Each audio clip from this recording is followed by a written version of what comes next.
Hello? What have I known my entire life?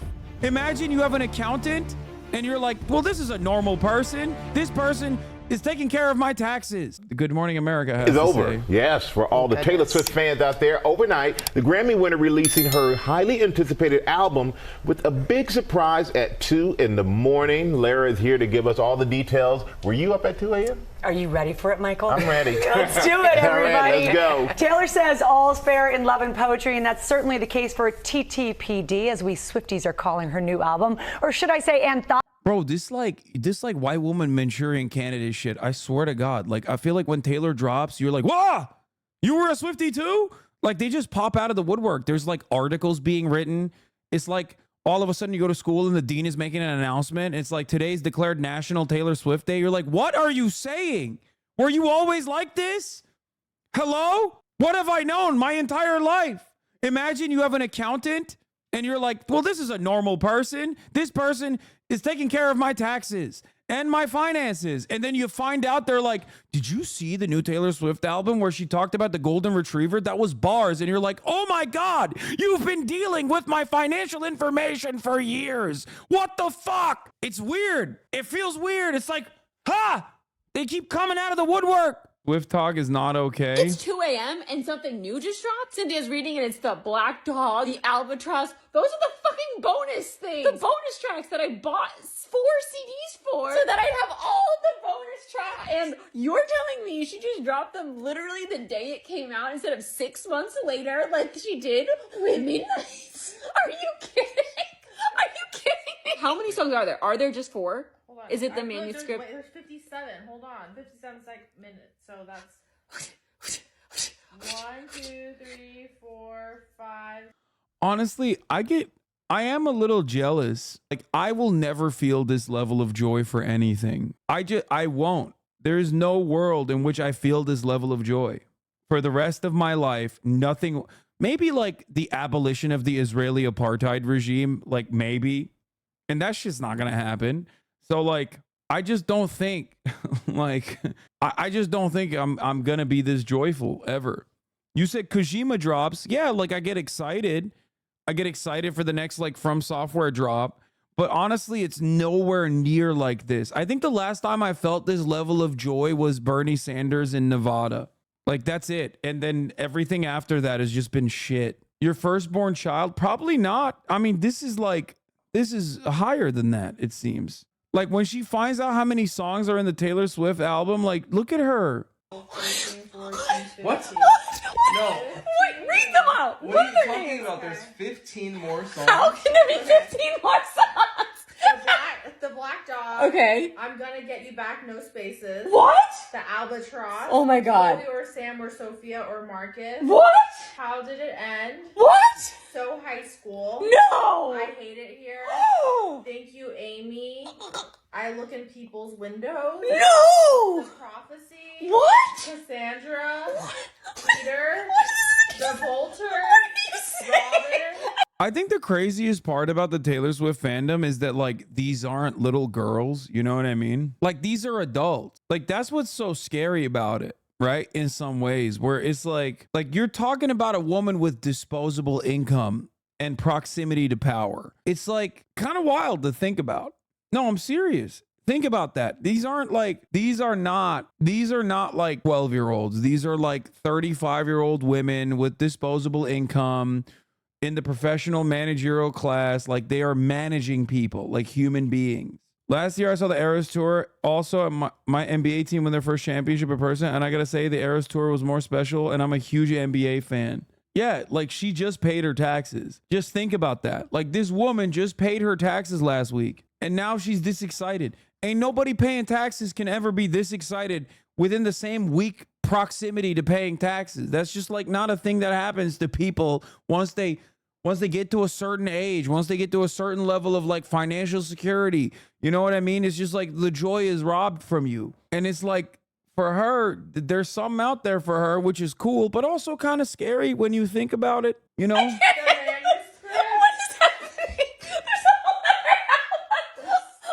That's like an album and a half. What the fuck, Taylor Swift? This is the twos. Adulthood isn't that gloomy. What the fuck? I mean, it's pretty. No, let people be happy. I am. I'm in awe. I'm a little jealous. Friend of the show, Adam Friedland, has broken his silence on this album. A lot of people are saying there's a new Taylor Swift album about me. All right, here. Apology. 31 songs where Swift does not hold back.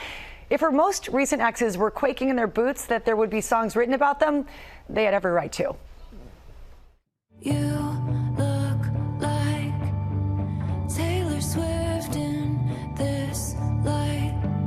We're loving it. This morning, Taylor Swift fans tortured no more after the release of her 11th album, Overnight.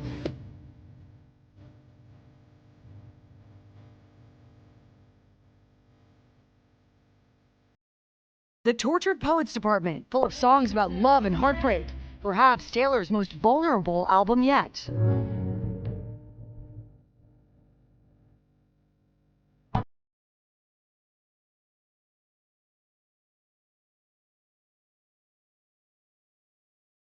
And in true Taylor fashion, an extra 2 a.m. surprise, the singer releasing 15 more songs after the original midnight release, calling TTPD a secret double album. Old habits die.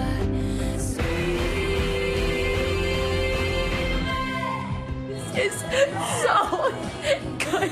The new music exceeding Swifties' wildest dreams. Taylor did it again! Listening to it alone in the car at 1 a.m. Rolling Stone calling it wildly ambitious and gloriously chaotic. Taylor celebrating both rounds of releases overnight, sharing, quote, once we have spoken our saddest story, we can be free of it. And then all that's left behind is the tortured poetry. And then again at 2 a.m., she wrote, I'd written so much tortured poetry in the last 2 years, and I wanted to share it all with you. I like this. She's doing the thing that everybody obviously enjoys when you like say the name of the movie in the movie. You know what I mean? Like, that's pretty sick. Yeah. Like, oh, she said it. Get it? Like, that's cool. This was a really personal album. Musical journalists are prisoners of Swifties like your haters think you are to your audience. Yeah. Even by Taylor Swift standards. She goes there with her lyrics. This album has to do with her relationship with herself and the growth that she's experienced in the past few years. The superstar dropping a total of 31. You clearly have no grasp of music theory if you're shitting on her writing. I'm not. I would never shit on her writing. I think they're bars. Please stop. They are bars. I like her music. Please don't yell at me. I think everyone should enjoy things. And this is a perfectly normal way to enjoy an album that just came out. Please don't yell at me. I'm so sorry. Songs, teaming up with some regular collaborators like Jack Antonoff and Aaron Dessner, and bringing in star power on duets like Florida with Florence Welch of Florence and the Machine.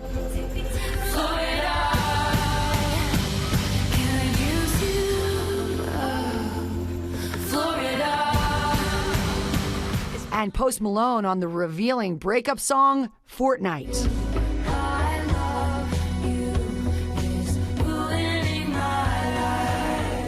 Swift also dropping a preview of the music video for that song, set to drop at 8 p.m. Eastern tonight.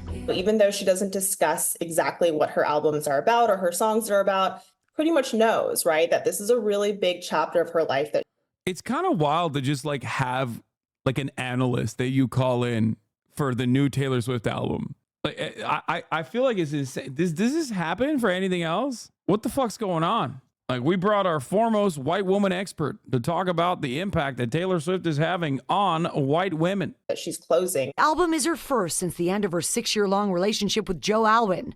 Her breakup on full display in songs like So Long, London.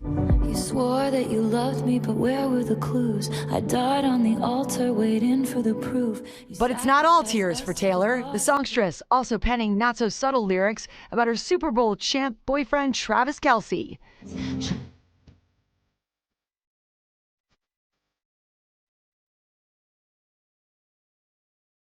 Their golden love story shining bright in the song, The Alchemy. I recommend you sit down and listen close.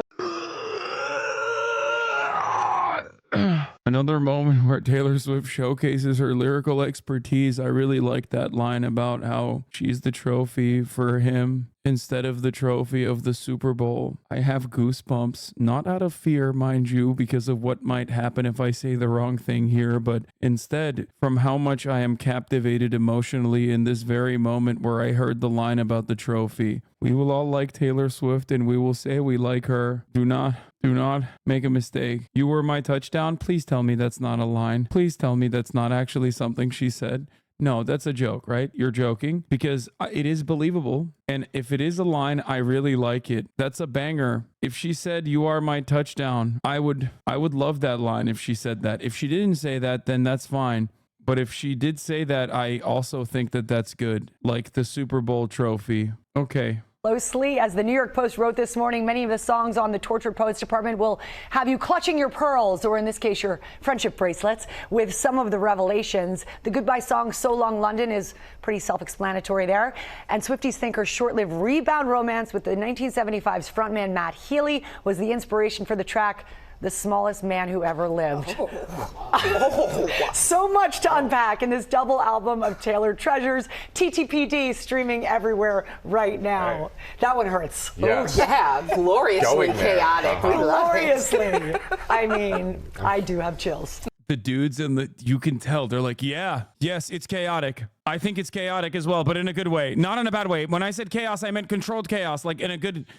I personally, it gave chills down my spine in the sense that I liked it a lot because it was powerful and captivating. It'll be on repeat in my house for months. So and buckle enjoy up. every minute I of it. will. Yeah, he's going to love every minute of it. It's going to be on repeat at his house, and he's going to like every moment of the repeat. I will. Thank you, Lara. Appreciate it. I said I will.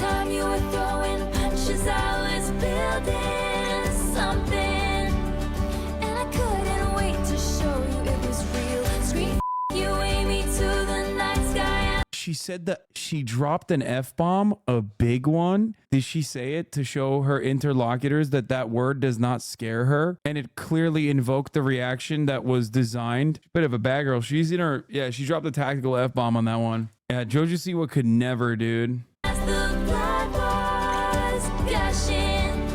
Is Taylor Swift dissing Kim Kardashian in her new song? Fans seem to think so. It's just a lot of a lot. Following the release of her 11th studio album, The Tortured Poets Department, the singer dropped 15 additional tracks in the anthology, one including Thank You, Amy, which seems to directly reference her feud with Kim K. The biggest clue, the song name. It has the letters K, I, and M in all caps, spelling out her first.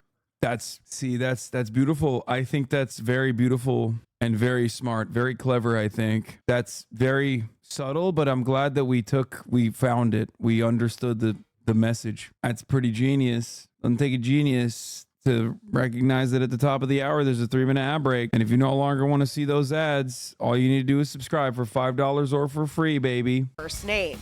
And she also sings this. I don't think you've changed much, and so I changed your name and any real defining clues. The ways in which I like to surprise people are with my creative choices. Tay calls this person a hometown bully and notes there's a bronze spray tan statue of you. Possibly a dig at Kim's notable spray tan looks? And a plaque underneath it that threatens to push me down the stairs at our school. Okay, is it a deliberate choice? I'm not like very big into music, but it does seem like a lot of the songs that we heard are like acoustic. Is that on purpose? Like, is there a reason why a lot of the songs just kind of sound like the same? Like it sounds like 1-2 hour song. Is it? No, I mean, I don't mean this in a bad way. I'm just trying to say, I'm not saying this. Okay. I'm not even joking. This is a serious question. I mean, like in a good way. If she made that decision, then I think it's cool and I like it. Am I allowed to say that the songs are all acoustic and not like very different from one another? What, you want her to hop on a filthy beat or something? No, I would not want that. And it was always. Or if she did that, I would want that. If she did that, then it would be good. The same searing pain. As for what pain Taylor could be referring to, in 2016, the beauty mogul's ex-husband Kanye West put out these lyrics in his song Famous. I feel like me and Taylor might still have sex. Why? I made that famous. At the time, the Grammy winner slammed the track, which led Kim to release clips of a phone call between the two artists that Taylor says were filmed without her knowledge, and seemingly confirmed that she gave Ye permission to say her name in the song. I mean, at this point, I'm just over it. Like, yeah, am I annoyed that people try to pin my husband as this bad guy to, like, take advantage a little bit? But at this point, like... God, I hate the Kardashians so much. Oh, my God. Ugh. I know the truth. Like, the only reason why I feel like the reason why more people don't do the classic, like, 2016 era, like, ugh, the Kardashians suck shit is because, like, I feel like they don't get clipped out as much. Do they still have a reality TV show? Your man takes their showing tonight? Really? I'm in support of Taylor Swift on this unconditionally. That no, I'm not in support of the Kardashians nor Kanye West on this part of the beef. The fuck? That's not even a controversial opinion at all. That doesn't mean I fucking hate women. Fast forward to last December, Tay recalled the moment with Time magazine saying, "That took me down psychologically to a place I've never been before." Which leads us back to... Everyone knows that my mother is a saintly woman, but she used to say she wished that she were dead. Swifties are jumping to Twitter to share their thoughts on the song. One tweeting, "Taylor dropping a Kim K diss track was not on my 2024 bingo card, but I've never been happier." While another writes, "Kim K will never forget what she did thanks to Taylor Swift." There's also these lyrics that were pointed out. She won't care because she sucks. In general, I don't think she'll care, but it was fucked up what they did to Taylor Swift. I mean, that's not even a controversial opinion. And one day, your kid comes home singing a song that only us two is gonna know is about you. And fans know all too well Kim's daughter North listens to Taylor's music.